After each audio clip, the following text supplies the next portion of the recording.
Larry Bird was one of the biggest trash talkers in basketball. And a lot of people say, really? He say, okay, he's a little better. He say, but don't ever put no white dude on me because that is disrespectful. I was Larry. like, okay. Now, I don't know how America gonna feel about that. They'll be all right. Oh, shit, like we talk Let me or tell like... y'all something. Bird used to tell me, look here, man. I'm gonna go shoot this motherfucking jumper in your face right there in that corner. And it's gonna be your Christmas present. I'm gonna wrap it up and bust your head open. All that shit.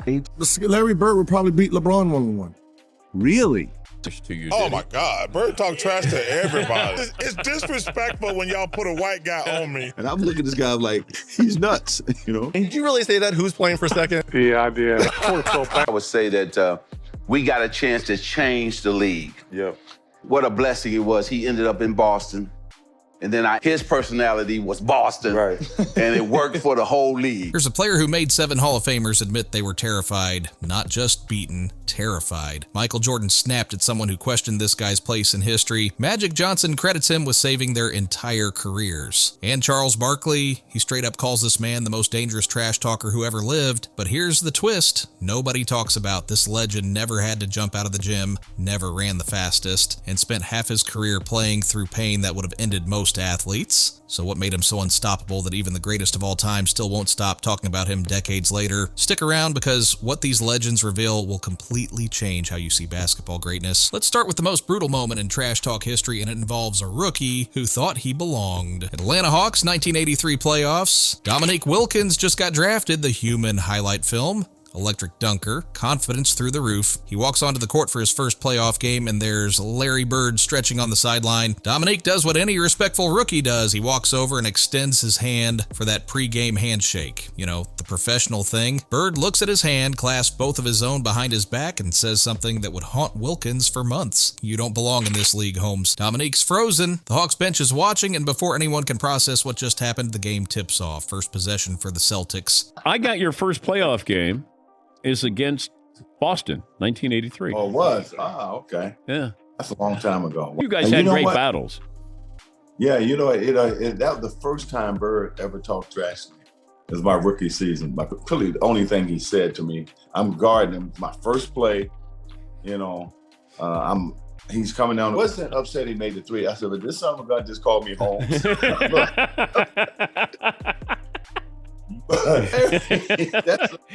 That's who he was, man. Bird catches the ball. Quick jab step, high arc, three-pointer, swish, nothing but net. Bird trots back on defense and mutters just loud enough for Wilkins to hear. Told you. Entire Hawks bench sat there in disbelief. This wasn't just basketball anymore. This was psychological warfare, and Bird was a master. Wilkins later admitted that single game rewired his confidence for an entire season. Every time he tried to guard Bird, he'd hear that voice. They made a mistake putting you on me, Holmes. Bucket after bucket, commentary included, free of charge. But if you think that's the peak of Bird's cruelty, wait until you hear what he did to the round mound of rebound himself. Dallas, 1986, All-Star Weekend. The three-point contest is about to start and the locker room is buzzing. Charles Barkley is sitting there with his teammate Leon Wood. Everyone's talking about who might win, who's got the hot hand, who practiced their shot. Then Larry Bird walks in, surveys the room like he's counting sheep, and says one sentence that would echo forever. Which one of you is going to come in second place? The room goes silent. Nobody says a word. Barkley's sitting there thinking this man is absolutely insane, but then he admits something wild. He says, man, I wish we had casinos right there. We could have bet on Bird winning this thing because we all knew it was over. And sure enough, Larry Legend never even took off his warm-up jacket. He's draining shots. Money ball after money ball. At one point, he raises his index finger in the air before the shot even goes in. Splash. The whole arena erupts. Barkley later said, I've never been destroyed faster without a single dribble, and that's coming from a guy who talked trash for a living. But here's what makes this story even crazier. Bird didn't just beat them, he humiliated them while barely trying. That's a different level of confidence, and it made everyone else realize they weren't just competing against skill. They were up against a guy who lived inside their heads rent-free. So Leon Wood was one of my teammates, and we're sitting in the locker room getting ready for the three-point shooting contest.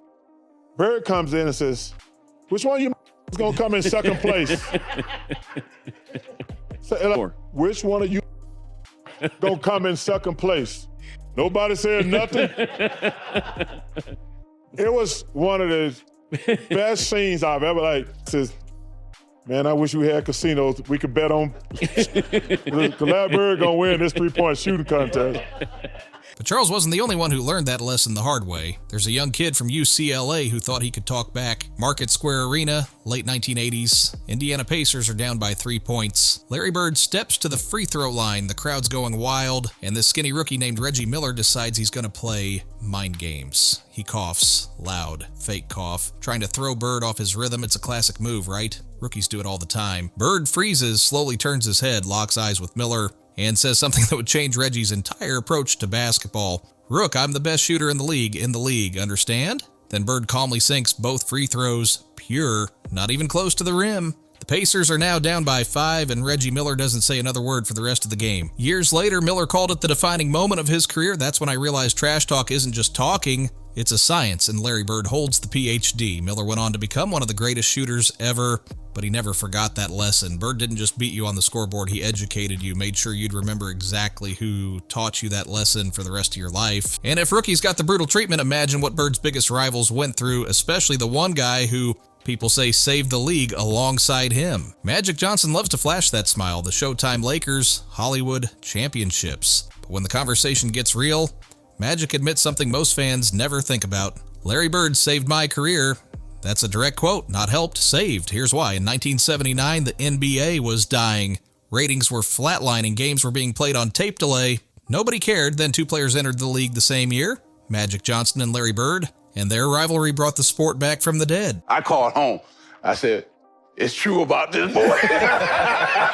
I was calling everybody. This dude can play. So I said, let me see what he can do. But Larry's had something that most white boys don't have. Just say that. Just keep it real. Man, Larry was different. I saw this dude eat Jack Givens up. He was player of the year that year. Kentucky, right? Yeah, from Kentucky. Oh, Yeah. And so that was my first time seeing him, and then to be out on the court with him in college. By 1984, Bird vs. Magic in the NBA Finals pulled in 40 million viewers for Game 7. 40 million. The league hadn't seen numbers like that in decades. Magic himself said, we got a chance to change the league. What a blessing it was. He ended up in Boston, and his personality was Boston, and it worked for the whole league. But here's the part people forget. Magic wanted to be friends early on. He'd smile at Bird, try to joke around, and Bird wanted absolutely nothing to do with it. Bird told Magic straight up, when you compete, you're really not friends. You got to keep an edge. Magic admits he'd smile at opponents, but he wanted to cut their heart out at the same time. And Bird, his goal was to take 3 of Magic's teeth home with him. That's the level of intensity we're talking about. These weren't just games. These were battles, mental warfare, and both of them thrived in it. Beginning, I wanted to be friends, but Larry didn't want none of that. You know, I smiled all the time, and he knew that I will smile at you, but I want to cut your heart out at the same time. So my thing was when you compete, you're really not friends. You want to keep an edge. And I was like that through high school and through college. You know, he got that big smile. My goal was to try to take 3 of them teeth home with me. Magic still calls Bird my brother in competition. And to this day, Magic will tell you, I still can't believe what Larry did to us in '84, but even Magic never witnessed what Bird's own teammates saw on one legendary night in New Orleans. March 12th, 1985, the Boston Celtics are in New Orleans to play the Hawks. Robert Parrish, Bird's teammate, remembers walking in to shoot around that morning. Bird stretching, looking relaxed, and he casually says, I feel like 60 tonight. Parrish laughs it off. Sure, Larry, whatever you say. But then the game starts, and Bird isn't just scoring, he's calling his shots. Left wing off glass, bucket, corner 3, swish, right hand hook, money. The Atlanta Hawks bench isn't even mad anymore. They're literally falling over each other cheering for Bird. They're watching greatness in real time and they can't help but appreciate it. The NBA actually fined Atlanta later for celebrating an enemy player's performance. And Bird, he finishes with 60 points. Robert Parrish swears Bird could have hit 70 if the coach hadn't pulled him out. Parrish laughs about it now. We were just passengers on a fire truck that night, but here's what makes that story even more insane. Bird wasn't some athletic freak. He couldn't jump out of the gym.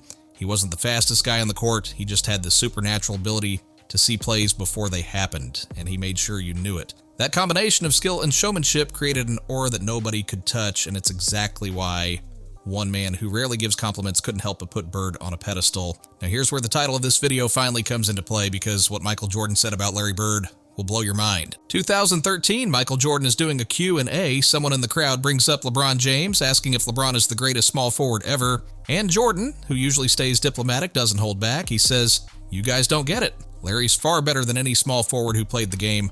Let that sink in. Michael Jordan, the guy everyone calls the GOAT, just said Larry Bird is the best small forward ever. Not LeBron, not anyone else. Larry Bird, and this wasn't just Jordan being nice, this was respect earned through battle. Enjoy yourself, dog. Y'all gave us a run for our money. Yeah.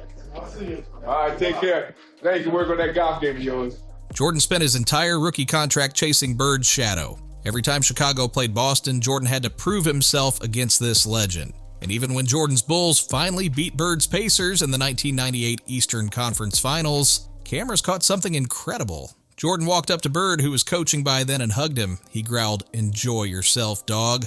Y'all gave us the run for our money." That's the ultimate respect. Jordan later confessed that Bird taught him more about mental warfare than anyone else. He'd tell you the shot, the spot, then hit it. Jordan's reverence wasn't poetic. It was survival instinct. He watched Bird destroy people mentally and realized that's what separated good from great. And if Jordan felt that way, imagine how the coaches felt when they had to game plan against Larry Legend. So he's a tough, hard player that you actually, you get angry at sometimes.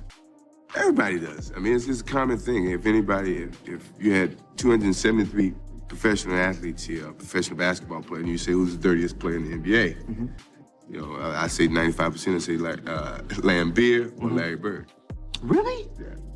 Pat Riley coached against Bird for 10 years. He saw Jordan's peak. He saw Magic, Showtime, Lakers dominate. He coached some of the greatest players in NBA history. And yet, when a reporter asked him who he'd choose to take a final shot, Riley said something that still gets quoted today. "If I had to choose a player to take a shot to save a game, I'd pick Michael Jordan. But if I needed one to save my life, I'd take Larry Bird." Save his life. Not win a game, save his life. That's how much trust Riley had in Bird's ability to deliver under pressure. And it wasn't just talk. Horace Grant, who played against Bird, tells a story that proves Riley's point. Grant was guarding Bird in a game, and before the play even started, Bird looked at him and said, "I'm going to fake left, shoot a right-hand hook." Grant got ready. The play happens. Bird fakes left, right-hand hook, bucket. Grant laughs about it now. He told me the script and I still couldn't stop him. That's not just skill, that's mastery. That's being so confident in your ability that you can tell your opponent exactly what you're about to do and they still can't stop you. But even with all that dominance, Bird's greatest weapon wasn't his shooting. It was his toughness. By 1988, Larry Bird's back was destroyed, chronic pain. He'd lie on the sideline with heat packs piled high, face grimacing, barely able to move. His teammate Danny Ainge remembers Bird struggling just to tie his shoes before games. And then minutes later, Bird would go out and drop a triple-double. Opponents would mock his back brace. They'd think he was vulnerable. And then he'd rack up 34 points, 17 rebounds, and 9 assists on them. Bird once told reporters, "If I'm walking, I'm playing." That gladiator mentality is why Karl Malone said, "Larry wasn't quicker than you. He was tougher. Most players would have retired. Most players would have taken the easy way out. But Bird played through pain that would have ended careers, and he still dominated." That's what separates legends from everyone else. It's not just talent, it's the refusal to quit. The mental edge that says, "You're not beating me today. I don't care how much it hurts." So here's the truth that 7 Hall of Famers all agree on. Strip away the vertical leap, forget the 40-yard dash times, ignore the shoe deals and the highlight reels. Greatness comes down to 2 things, brain power and toughness. Larry Bird weaponized both. He used his basketball IQ and his trash talk to get inside opponents' heads, and then he backed it up with a level of grit that forced everyone to respect him. Michael Jordan worshipped Bird's mental edge. Magic Johnson credits him with saving the entire league. Charles Barkley, Dominique Wilkins, Reggie Miller, Pat Riley, Robert Parrish, Horace Grant, Danny Ainge, and Karl Malone all have stories that prove the same point. Bird wasn't the fastest, he wasn't the highest jumper, but he was the smartest, the toughest, and the most mentally dominant player of his era. So here's the question for you. Does stat sheet dominance beat mental mastery? Can you be the greatest without jumping out of the gym? Tell us in the comments below. Drop the one Larry Legend moment that still messes with your brain. Best story gets pinned. And maybe, just maybe, you'll convince someone that the GOAT conversation has to include a guy from French Lick, Indiana who made legends admit they were terrified. If this video changed how you see greatness, smash that like button and share it with someone who needs to hear this, because legends don't just play the game, they rewrite the rules. And Larry Bird rewrote them all.